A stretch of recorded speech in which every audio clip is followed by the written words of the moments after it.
ವಿಧಾನ ಪರಿಷತ್ತಿನ ವಿಪಕ್ಷ ನಾಯಕರುಗಳಾದಂಥ ಆರ್ ಅಶೋಕ್ ಅವರು, ಚಲವಾದಿ ನಾರಾಯಣಸ್ವಾಮಿ ಅವರು, ಹಾಗೆಯೇ ಸಹ ಉಸ್ತುವಾರಿಗಳಾದ ಸುಧಾಕರ್ ರೆಡ್ಡಿ ಅವರನ್ನು ಒಳಗೊಂಡಂತ ಮತ್ತು ಕೇಂದ್ರ ಸಚಿವರಾದ ಪ್ರಹ್ಲಾದ್ ಜೋಶಿ ಅವರನ್ನು ಒಳಗೊಂಡಂತ ಕೋರ್ ಕಮಿಟಿ ಪ್ರಚಲಿತ ರಾಜಕೀಯ ವಿದ್ಯಮಾನಗಳ ಬಗ್ಗೆ ಸುದೀರ್ಘವಾಗಿ ಚರ್ಚೆ ನಡೆಸಿದ್ದೇವೆ. ಬಹಳ ಆತಂಕ ತರುವ ವಿಷಯ ಏನು ಅಂದರೆ, ಜನವರಿ 1ನೇ ತಾರೀಕು ಬಳ್ಳಾರಿಯಲ್ಲಿ ಶಾಸಕರಾಗಿರ್ತಕ್ಕಂಥ ಮಾಜಿ ಸಚಿವರಾದ ಜನಾರ್ದನ್ ರೆಡ್ಡಿಯವರ ಮನೆ ಮೇಲೆ ದಾಳಿ ನಡೆಸಿದ್ದು, ಸಾವಿರಾರು ಜನ ಬಂದು ದಾಳಿ ನಡೆಸಿ ಗನ್ನಲ್ಲಿ ಫೈರಿಂಗ್ ಮಾಡಿ ಒಬ್ಬ ರಾಜಶೇಖರ್ ಅಂತಕ್ಕಂಥ ಒಬ್ಬ ಸ್ಥಳೀಯರೊಬ್ಬರು ಅನ್ನು ಹತ್ಯೆ ಮಾಡಿರ್ತಕ್ಕಂಥದ್ದು. ಜೊತೆಗೆ ಹಿಂಸಾಕೃತ್ಯ ನಡೆಸೋದಕ್ಕೇನೆ ವ್ಯಾಪಕವಾಗಿರೋ ಸಿದ್ಧತೆಗಳನ್ನು ಮಾಡಿಕೊಂಡು ಬೀರ್ ಬಾಟ್ಲುಗಳು, ಸೋಡಾ ಬಾಟ್ಲುಗಳು, ಮಾರಕ ಆಯುಧಗಳನ್ನೆಲ್ಲ ಇಟ್ಕೊಂಡು ಸಾರ್ವಜನಿಕವಾಗಿಯೇ ಮನೆಯನ್ನ ಗುರಿಯಾಗಿಟ್ಕೊಂಡು ಪಿಸ್ತೂಲ್ನಿಂದ ಶೂಟ್ ಮಾಡಿರ್ತಕ್ಕಂಥದ್ದು ನಾವೆಲ್ಲರೂ ಕೂಡ ಮಾಧ್ಯಮದಲ್ಲಿ ನೋಡಿದ್ದೀವಿ. ಈ ಎಲ್ಲ ಘಟನೆಗಳ ಬಗ್ಗೆ ಕಳವಳವನ್ನ ಕೋರ್ ಕಮಿಟಿ ವ್ಯಕ್ತಪಡಿಸಿತು. ಇದು ಒಂದು ರೀತಿಯಲ್ಲಿ ಸಿನಿಮೀಯ ರೀತಿಯಲ್ಲಿ ನಾವ್ಯಾವುದೋ ಚಲನಚಿತ್ರಗಳಲ್ಲಿ ನೋಡ್ತಾ ಇದ್ವಿ, ಬಿಹಾರದಲ್ಲಿ ಎಲ್ಲೋ ಸುದ್ದಿ ಆಗೋದನ್ನು ಕೇಳ್ತಾ ಇದ್ವಿ. ಈ ತರ ಸುದ್ದಿ ಆಗೋದನ್ನ ಬಿಹಾರ ಎಲ್ಲ ನಿಯಂತ್ರಣಕ್ಕೆ ಬಂದಿದೆ. ಉತ್ತರ ಪ್ರದೇಶ ಅಂತೂ 100% ಶಾಂತಿಯುತ ರಾಜ್ಯ ಆಗಿದೆ. ಆದರೆ ಕರ್ನಾಟಕ ಅತ್ಯಂತ ಶಾಂತಿಯುತ ರಾಜ್ಯವಾಗಿದ್ದಂಥ ಕರ್ನಾಟಕ ಕಾಂಗ್ರೆಸ್ ಆಡಳಿತದ ಅವಧಿಯಲ್ಲಿ ಗೊಂಡಾ, ಮಾಫಿಯಾ, ಮಾದಕ ವಸ್ತುಗಳ ರಾಜ್ಯವಾಗಿ ಬದಲಾಗ್ತಾ ಇರೋದು ದುರದೃಷ್ಟಕರ.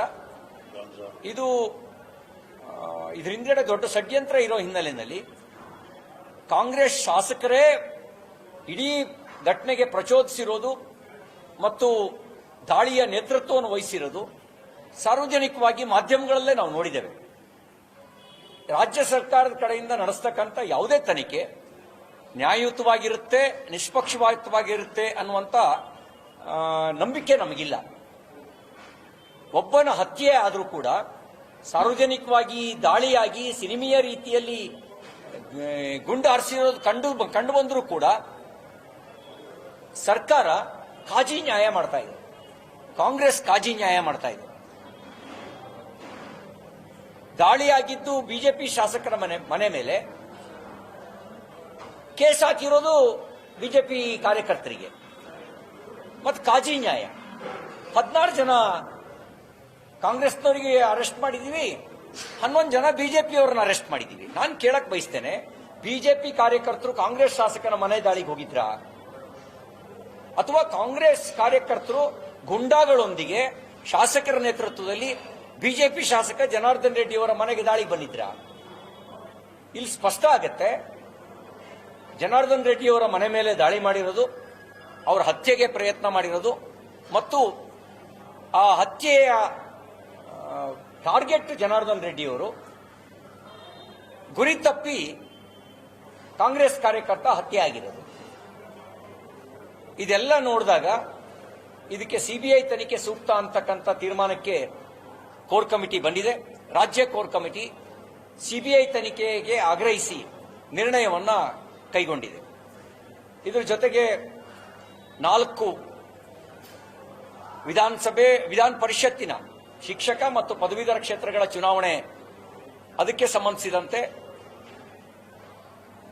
ಅಭ್ಯರ್ಥಿಗಳ ಆಕಾಂಕ್ಷಿಗಳ ಕುರಿತಾಗಿ ಆರ್ ಅಶೋಕ್ ಅವರ ನೇತೃತ್ವದಲ್ಲಿ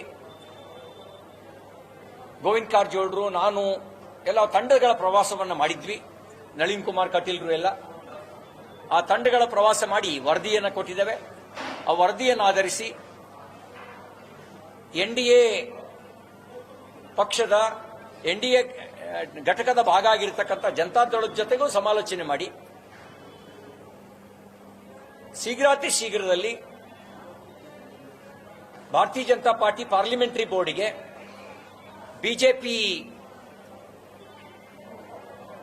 ಅಭ್ಯರ್ಥಿ ಆಕಾಂಕ್ಷಿಗಳ ಸಂಭಾವ್ಯ ಅಭ್ಯರ್ಥಿಗಳ ಪಟ್ಟಿಯನ್ನು ಕಳಿಸ್ಕೊಡ್ಬೇಕು ಅಂತಕ್ಕಂಥ ತೀರ್ಮಾನ ಮಾಡಿ ಆ ಕಳಿಸ್ಕೊಡುವಂತ ಅಧಿಕಾರವನ್ನ ಜೆಡಿಎಸ್ ಜೊತೆಗೆ ಮಾತಾಡುವಂತ ಅಧಿಕಾರವನ್ನ ರಾಜ್ಯ ಘಟಕದ ಅಧ್ಯಕ್ಷರಿಗೆ ಕೋರ್ ಕಮಿಟಿ ಕೊಟ್ಟಿದೆ.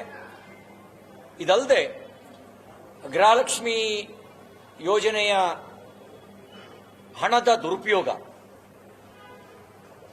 2 ವರ್ಷದಲ್ಲಿ 11,000 ಕೋಟಿ ರೂಪಾಯಿ ಹಣವೇ ನಾಪತ್ತೆ.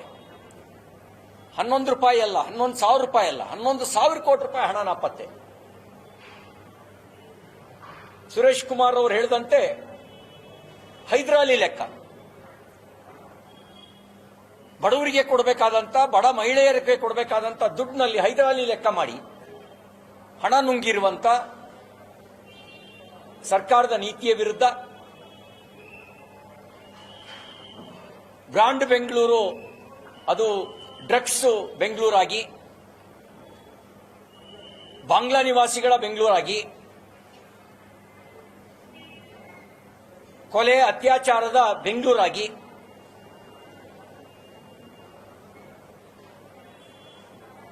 750 ಮೀಟರ್ ಪ್ರಯಾಣ ಮಾಡೋದಕ್ಕೆ 86 ನಿಮಿಷ ತಗೊಳ್ಳುವಂತ ಬೆಂಗಳೂರಾಗಿ, ಬ್ಯಾಡ್ ಬೆಂಗಳೂರಾಗಿ ಪರಿವರ್ತನೆ ಮಾಡ್ತಿರ್ತಕ್ಕಂಥ ಈ ಕಾಂಗ್ರೆಸ್ ನೀತಿಯ ವಿರುದ್ಧ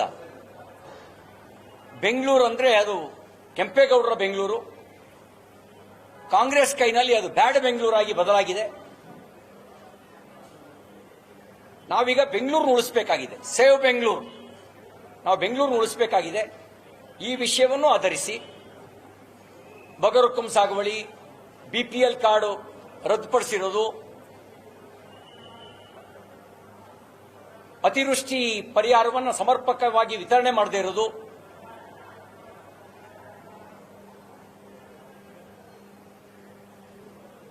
ಎಂಎಸ್ಪಿಯನ್ನು ಕೇಂದ್ರ ಸರ್ಕಾರ ಡಿಕ್ಲೇರ್ ಮಾಡಿದ್ರೂ ಕೂಡ ಖರೀದಿ ಕೇಂದ್ರವನ್ನು ನೆಪ ಮಾತ್ರಕ್ಕೆ ತೆರೆದು ಅದು ಮೆಕ್ಕೆಜೋಳ ಖರೀದಿ ಕೇಂದ್ರವನ್ನು ಕ್ಲೋಸ್ ಮಾಡಿರೋದು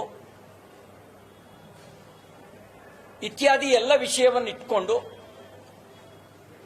ರಾಜ್ಯದ ಉದ್ದಗಲಕ್ಕೆ ಮುಂದಿನ ದಿನಗಳಲ್ಲಿ ಬೇರೆ ಬೇರೆ ಭಾಗಗಳಲ್ಲಿ ಹೋರಾಟವನ್ನು ಸಂಘಟಿಸುವಂತ ಚರ್ಚೆಯನ್ನು ನಡೆಸಿದ್ದೇವೆ. ಈ ಎಲ್ಲದರ ಅಂತಿಮ ಯೋಜನೆಯನ್ನು ತಯಾರಿಸಿ ನಾವು ಹೋರಾಟಕ್ಕಿಳಿತೇವೆ. ಕರ್ನಾಟಕ ಉಳಿಸಿ, ಕಾಂಗ್ರೆಸ್ ತೊಲಗಿಸಿ, ಬೆಂಗಳೂರು ಸೇವ್ ಬೆಂಗಳೂರು, ಬೆಂಗಳೂರು ಉಳಿಸಿ, ಕೆಟ್ಟ ಜನರಿಂದ ಬೆಂಗಳೂರು ಉಳಿಸಿ ಅಂತ ಹೇಳಿ, ಕೆಟ್ಟ ಸರ್ಕಾರದಿಂದ ಕೆಟ್ಟ ಜನರಿಂದ ಬೆಂಗಳೂರು ಉಳಿಸಿ, ಇದು ನಮ್ಮ ಹೋರಾಟ. ಮತ್ತು ಬಾಗಲಕೋಟೆ ಮತ್ತು ದಾವಣಗೆರೆ ಮುಂಬರುವ ಉಪಚುನಾವಣೆಗೆ ಸಂಬಂಧಿಸಿದಂತೆಯೂ ಕೂಡ ಚರ್ಚೆ ನಡೆಸಿದ್ದೇವೆ. ಅದಕ್ಕೆ ಸ್ಥಳೀಯವಾಗಿ ಸ್ಥಳೀಯ ನಾಯಕರ ಜೊತೆನಲ್ಲಿ ಸಮಾಲೋಚನೆ ಮಾಡಿ ಅಭ್ಯರ್ಥಿ ಕುರಿತಾಗಿ, ಅಲ್ಲಿ ವಾತಾವರಣ ನಿರ್ಮಾಣ ಮಾಡುವ ಕುರಿತಾಗಿ, ಈ ಎಲ್ಲ ವಿಷಯಗಳ ಕುರಿತಂತೆ ನಾವು ಚರ್ಚೆಯನ್ನು ನಡೆಸಿದ್ದೇವೆ.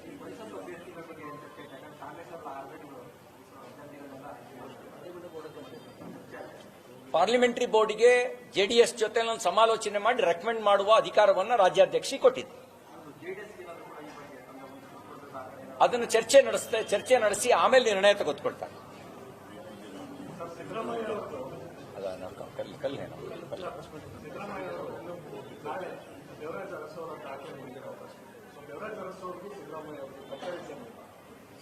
ಎಷ್ಟು ದಿನ ಅಧಿಕಾರದಲ್ಲಿ ಇರ್ತಾರೆ ಅನ್ನೋದು ಮುಖ್ಯ ಆಗಲ್ಲ, ಅಧಿಕಾರದಲ್ಲಿದ್ದಾಗ ಏನ್ ಮಾಡಿದ್ರು ಅನ್ನೋದು ಮುಖ್ಯ ಆಗುತ್ತೆ. ತುಂಬಾ ಜನ ರಾಜ ಮಹಾರಾಜರು ಆಳು ಹೋಗಿದ್ದಾರೆ. ನಾಲ್ವಡಿ ಕೃಷ್ಣರಾಜ ಒಡೆಯರ್ ತರ ದೂರಗಾಮಿ ಯೋಜನೆಗಳನ್ನ ರೂಪಿಸಿ ಹೆಸರು ಪಡ್ಕೊಂಡವ್ರಿಲ್ಲ. ಎಷ್ಟು ದಿನ ಇದ್ರು ಅನ್ನೋದು ದಾಖಲೆಯೋ, ಏನ್ ಮಾಡಿದ್ರು ಅನ್ನೋದು ದಾಖಲೆನೋ. ಅತಿ ಹೆಚ್ಚು ಸಾಲ ಮಾಡೋದು ಸಿದ್ದರಾಮಯ್ಯನವ್ರ ದಾಖಲೆಗೆ ಸೇರುತ್ತೆ ಅಂದ್ರೆ ಅದನ್ನ ಅವ್ರು ತಗೊಂಡ್ಲಿ. ಅವ್ರ ಕಾಲಘಟ್ಟದಲ್ಲಿ ಅತಿ ಹೆಚ್ಚು ರೈತರು ಆತ್ಮಹತ್ಯೆ ಮಾಡಿಕೊಂಡ್ರು ಅನ್ನೋದು ಅವರಿಗೆ ಸಂತೋಷ ಪಡೋ ಸಂಗತಿ ಆದ್ರೆ ಸಂತೋಷ ಪಡ್ಲಿ. ಅತಿ ಹೆಚ್ಚು ಡ್ರಗ್ಸು ಜಪ್ತಿಯಾಗಿ ಚಂದದ ಬೀಡು, ಗಂಧದ ನಾಡು, ಅದು ಮಾದಕ ವಸ್ತುಗಳ ನಾಡನ್ನಾಗಿ ಪರಿವರ್ತಿಸೋದಕ್ಕೆ ನಾವು ಸಹಕಾರಿಯಾಗಿದ್ದೀವಿ ಅಂತ ಆ ಸರ್ಕಾರ ಹೆಮ್ಮೆ ಪಡೋದಾದ್ರೆ ಹೆಮ್ಮೆ ಪಡಲಿ. ಕೊಲೆ ಅತ್ಯಾಚಾರದ ಕಾರಣಕ್ಕೆ ನಿತ್ಯ ನಮ್ಮ ಸರ್ಕಾರ ಸುದ್ದಿಯಲ್ಲಿದೆ, ದರೋಡೆ ಕಾರಣಕ್ಕೆ ಸುದ್ದಿಯಲ್ಲಿದೆ ಅನ್ನೋದಾದ್ರೆ ಅವರು ಸಂತೋಷ ಪಡಲಿ. ವಾಲ್ಮೀಕಿ ಅಭಿವೃದ್ಧಿ ನಿಗಮದ ಬಡವರ ದುಡ್ಡು ತಿಂದು ಮಂತ್ರಿ ರಾಜೀನಾಮೆ ಕೊಡಬೇಕಾದಂತ ದುಸ್ಥಿತಿ ಬಂತು ಅಂದ್ರೆ ಅವರು ಹೆಮ್ಮೆ ಪಡಲಿ. ಅದಕ್ಕೆ ಅವರಿಗೆ ನವಿಲುಗಿರಿಯನ್ನ ಸಿಕ್ಕಿಸ್ಕೊಳ್ಳಿ. ಹಲವು ಮಂತ್ರಿಗಳ ಮೇಲೆ ಭ್ರಷ್ಟಾಚಾರದ ಆರೋಪ ಇದೆ, ಆದರೂ ನಾವು ಬಂಡತನದಿಂದ ಇದ್ದೀವಿ, 60% ಕಮಿಷನ್ಗೆ ಏರಿಸಿದೀವಿ ಅನ್ನೋ ಸಾಧನೆ ಏನದಾದ್ರೆ ಅದನ್ನ ತಾಮ್ರ ಪತ್ರದಲ್ಲಿ ಇಲ್ಲದೆ ಇದ್ರೆ ಅವರು ಚಿನ್ನದ ಪತ್ರದಲ್ಲೇ ಬರೆಸಿ ಇಟ್ಕೊಳ್ಳಿ. ಇವೆಲ್ಲವನ್ನು ನಾವು ಮಾಡಿದ್ದೇವೆ ಅನ್ನೋದನ್ನ ಚಿನ್ನದ ಪತ್ರದಲ್ಲಿ ಇಟ್ಕೊಂಡು ಅದನ್ನ ಹೆಮ್ಮೆ ಪಡಲಿ. ಅತಿ ಹೆಚ್ಚು ಅವಧಿಯಲ್ಲಿ ನೀವು ಕುರ್ಚಿಲಿ ಕುಂತಿದ್ದೀರಿ. ಅತಿ ಹೆಚ್ಚು ಭ್ರಷ್ಟಾಚಾರದ ಹಗರಣಗಳು, ಎಲ್ಲಾ ವಸ್ತುಗಳ ಬೆಲೆ ಏರಿಕೆ ಮಾಡಿದ್ದು, ಅತಿ ಹೆಚ್ಚು ಅತ್ಯಾಚಾರ, ಅತಿ ಹೆಚ್ಚು ಆತ್ಮಹತ್ಯೆ, ಅತಿ ಹೆಚ್ಚು ದರೋಡೆ, ಇವೆಲ್ಲವೂ ಕೂಡ ತಮ್ಮ ಹೆಗ್ಗಳಿಕೆಯ ಗುರುತುಗಳು. ನಿಮಗೆ ಅಭಿನಂದನೆಗಳು. ಹೆಚ್ಚಿನ ವಿಡಿಯೋಗಳಿಗೆ ಪ್ರತಿಧ್ವನಿ ಯೂಟ್ಯೂಬ್ ಚಾನೆಲ್ ಸಬ್ಸ್ಕ್ರೈಬ್ ಮಾಡಿ, ಬೆಲ್ ಐಕಾನ್ ಕ್ಲಿಕ್ ಮಾಡಿ.